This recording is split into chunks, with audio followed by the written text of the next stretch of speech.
Halo anak-anak, bertemu lagi dengan saya Miss Rade di channel Teknomatkim.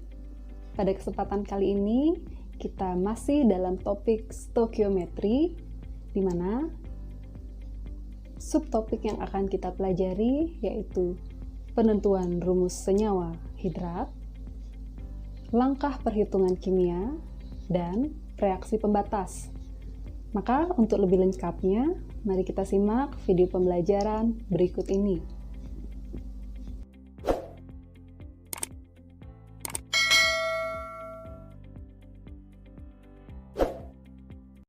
Soal pertama, kita akan belajar menentukan rumus senyawa hidrat. Apa itu senyawa hidrat? Senyawa hidrat adalah senyawa yang mengikat molekul air. Jadi di sini contoh soalnya adalah seorang siswa SMA kelas 10 pada waktu praktikum kimia melakukan pemanasan terhadap 31,2 gram magnesium sulfat hidrat. Nah, jika ada kata hidrat, artinya senyawa tersebut mengikat molekul H2O. Tapi di sini kita belum tahu berapa jumlah H2O yang diikat. Nah, itulah yang menjadi fokus pada soal tersebut. Dan menghasilkan 24 gram magnesium sulfat anhidrat. Kalau ada kata anhidrat, artinya magnesium sulfat tersebut tidak mengikat H2O lagi. Reaksinya bisa diperhatikan. Jelaskan melalui perhitungan bagaimana siswa tersebut mencari rumus hidrat dari garam magnesium tersebut. Ya, kita tulis dulu yang diketahui. Jadi diketahui di sini adalah, nah kita buat saja reaksinya lagi. MgSO4 XH2O. Ketika dipanaskan maka dihasilkan MgSO4 anhidrat, di mana molekul H2O-nya sudah dilepaskan. Seperti itu.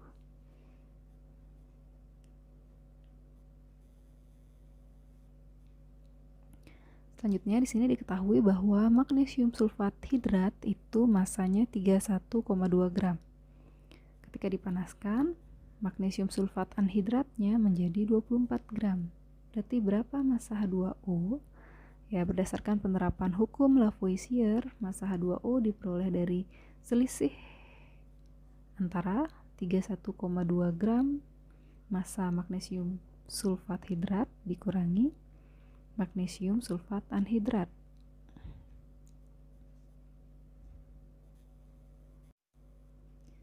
Sehingga diperoleh massa airnya 7,2 gram. Nah, yang menjadi fokus kita untuk mengetahui rumus senyawa hidrat tersebut, kita harus membandingkan. Jadi kita harus membandingkan mol dari magnesium sulfat dengan perbandingan mol dari H2O. Ini yang harus kita perbandingkan. Kita buat saja di sini mol MgSO4 diperbandingkan terhadap mol H2O. Nah, dengan kata lain, ingat ya, perbandingan mol sama dengan perbandingan koefisien. Dengan kita mengetahui koefisien dari H2O yang diperoleh dari molnya melalui perbandingan sederhana, di sana kita akan memperoleh rumus senyawa hidrat itu sendiri.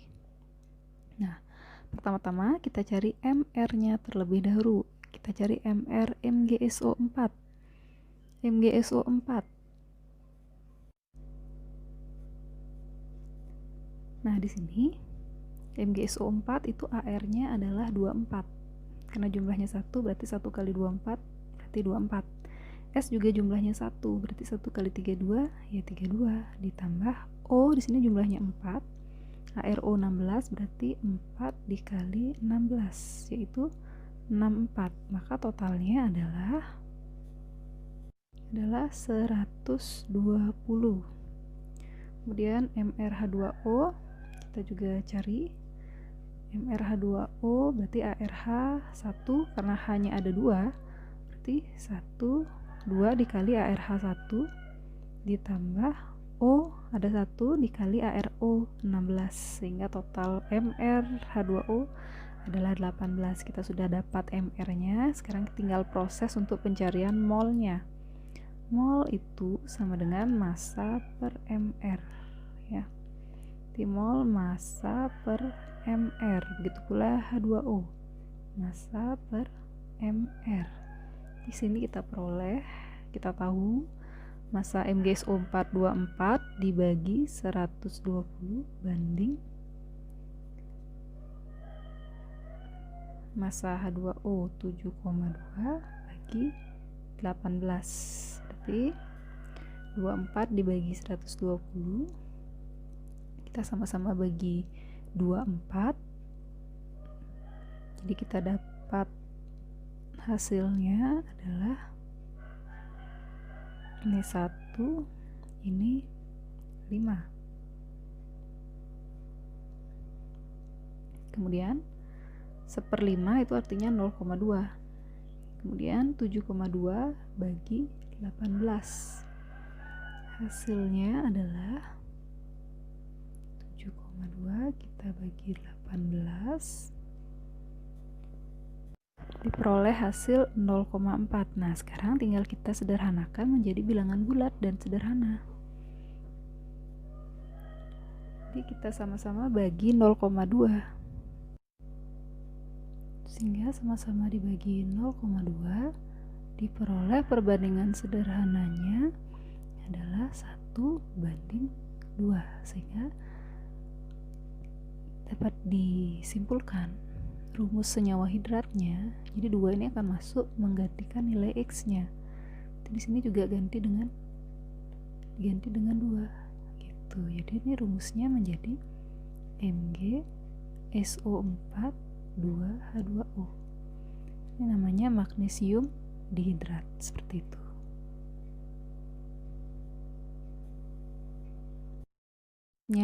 Kita akan mempelajari cara atau langkah-langkah perhitungan kimia seperti soal berikut. Reaksi batu kapur dengan asam klorida menghasilkan gas CO2 sesuai persamaan reaksi berikut. Reaksi belum setara.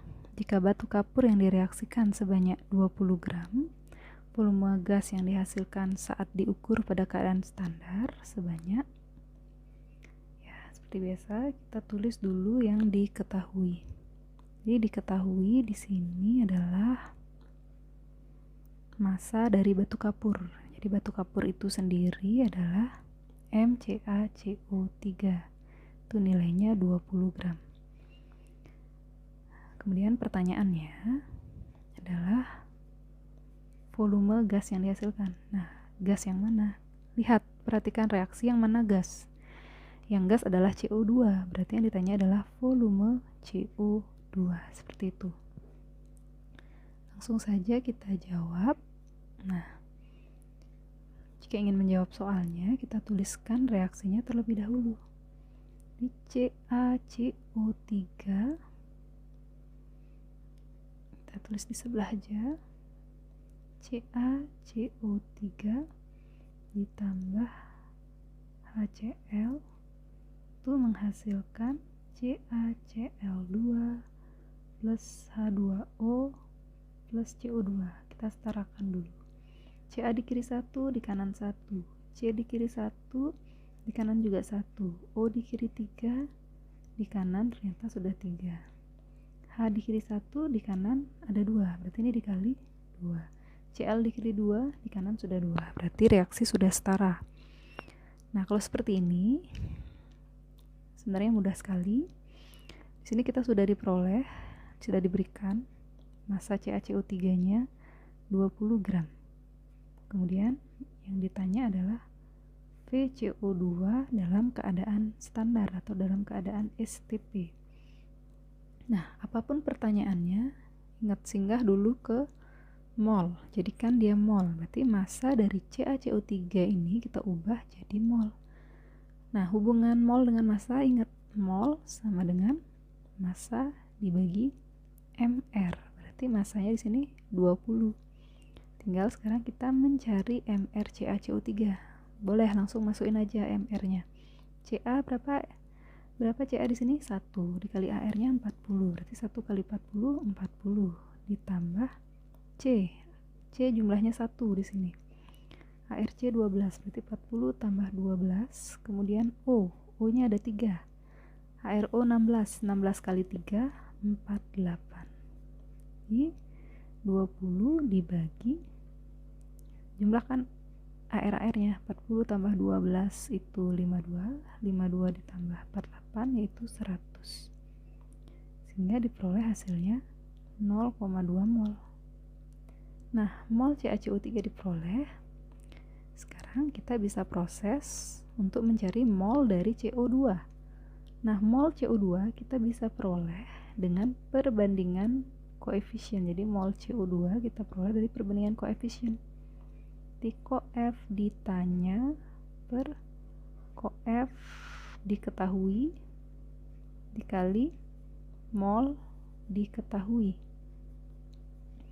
Koef ditanya berarti koef CO2 berapa? 1 per koef CaCO3 juga 1 kebetulan, dikali mol yang diketahui CaCO3 nya 0,2, berarti mol CO2 juga 0,2 mol, seperti itu.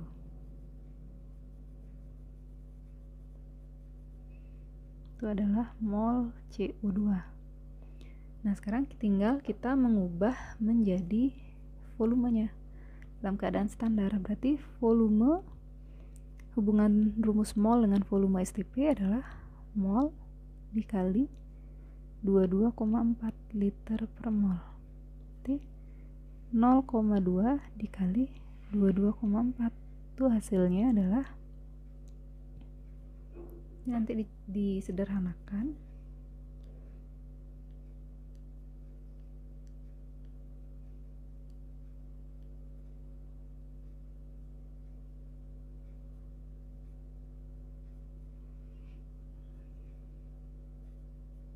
sehingga diperoleh hasilnya adalah 4,48 liter, seperti itu.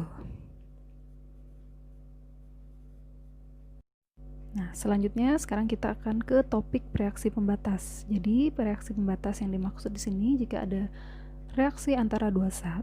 Nah, massa masing-masing zat itu salah satunya akan ada yang sisa, salah satunya akan ada yang habis, atau bisa saja nanti kedua-duanya habis, atau bisa saja nanti kedua-duanya habis, seperti itu. Langsung saja kita coba menjawab soal berikut. Logam magnesium sebanyak 2,4 gram direaksikan dengan larutan asam klorida yang mempunyai massa 3,65 gram. Reaksi yang terjadi sebagai berikut. Mg ditambah HCl menghasilkan MgCl2 plus H2. Pertanyaannya, tentukan reaksi pembatas. Yang B, volume gas hidrogen yang dihasilkan jika diukur pada suhu 27 derajat Celcius, tekanan 1 atm. Nah, jadi ciri-ciri menggunakan proses reaksi pembatas itu ketika zat yang ada di kiri tanda panah kedua-duanya diketahui parameternya. Di sini Mg diketahui masanya, HCl juga diketahui masanya. Nah, maka kita harus tahu yang mana menjadi pembatas sehingga jawaban yang dipertanyakan kita bisa peroleh. Langsung saja. Di sini diketahui massa dari magnesium.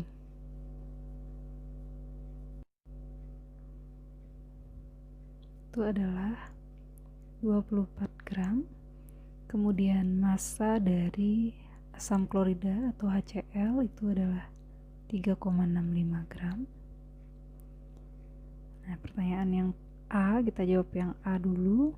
Yang ditanya adalah pereaksi pembatas. Kita bisa singkat dengan PP. Nah, untuk menjawabnya, apapun pertanyaannya, kita ubah ke dalam bentuk mol terlebih dahulu. Kita mula-mula cari mol Mg. Karena Mg adalah atom, berarti rumusnya massa per AR.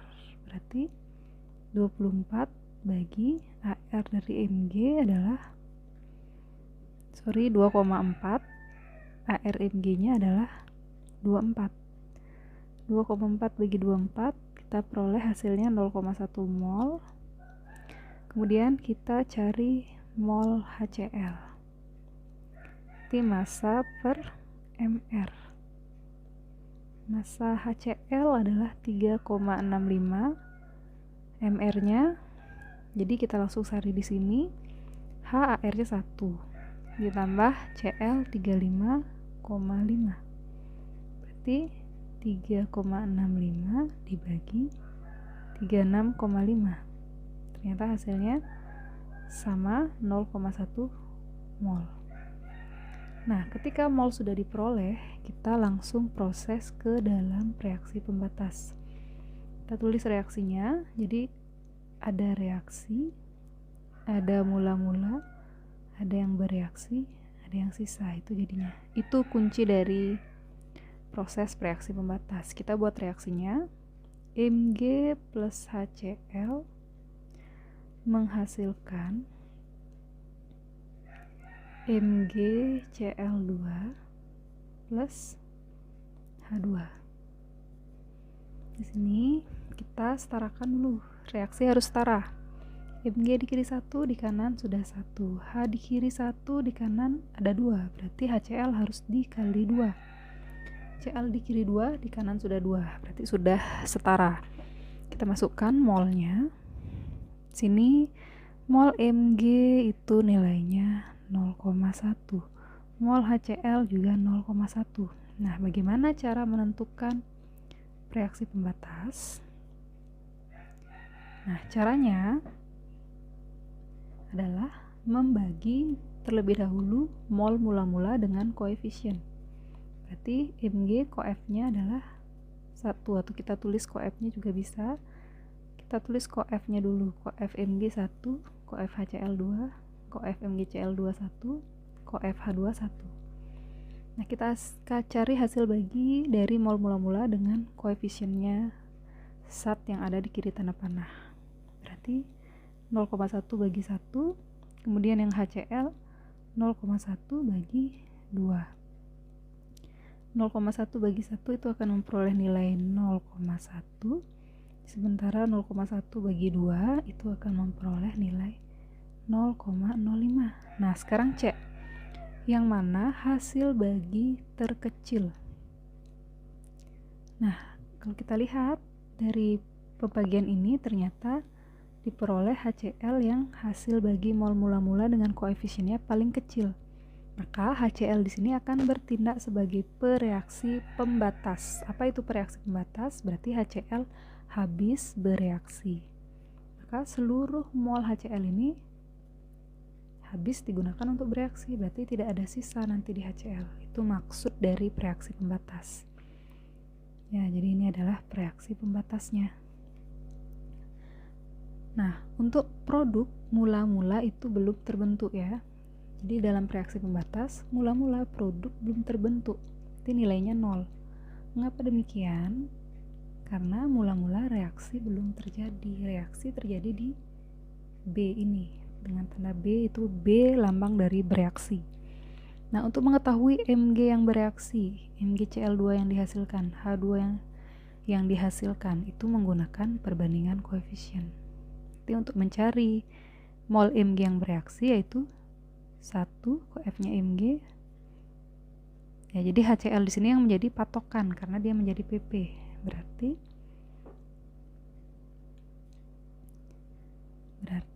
1/2 dikali 0,1 itu 0,05.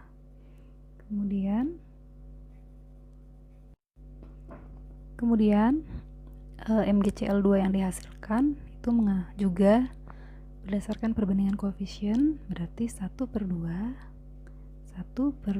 dikali 0,1 itu juga 0,05. Begitu pula H2, 1/2 dikali 0,1 itu juga 0,05. Yang di kiri tanda panah dikurangi, yang di kanan tanda panah ditambah. Mengapa demikian? Karena Mg dan HCl kan sudah bereaksi, maka lama-kelamaan masanya akan berkurang. Kenapa berkurang? Karena sudah dihasilkan zat baru, yaitu MgCl2 dan H2. Maka produknya akan bertambah, reaktannya akan berkurang. Seperti itu. Jadi untuk jawaban yang A kita sudah peroleh, reaksi pembatasnya sebenarnya adalah HCl. Jadi sebenarnya jawabannya sampai sini aja. Tapi nggak ada salahnya kita tuntaskan menjawab. Jadi kalau ditanya sisanya, jadi Mg yang bersisa adalah ya tinggal dikurangi 0,1 dikurang 0,05, yaitu 0,05. Kalau ditanya MgCl yang terbentuk, tinggal dijumlahkan. Di MgCl yang terbentuk 0,05 mol, H2 yang terbentuk 0,05 mol, seperti itu.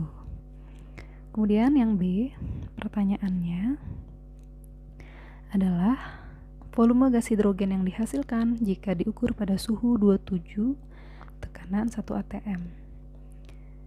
Jadi kalau seperti ini, kalian boleh pakai rumus RTP, atau kalian ingin lebih akurat juga bisa menggunakan rumus PVNRT.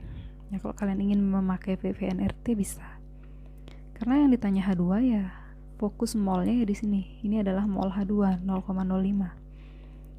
Berarti PV sama dengan nRT. Yang ditanya adalah V-nya. Berarti V sama dengan mol dikali R dikali T per P. Kemudian kita masukkan saja. Berarti molnya 0,05 dikali 0,082, tetapan gas ideal. Kemudian suhu 27 kita jadikan Kelvin, berarti 27 tambah 273 per P-nya 1. Sehingga hasilnya 1,23 liter. Seperti itulah dia cara menjawabnya.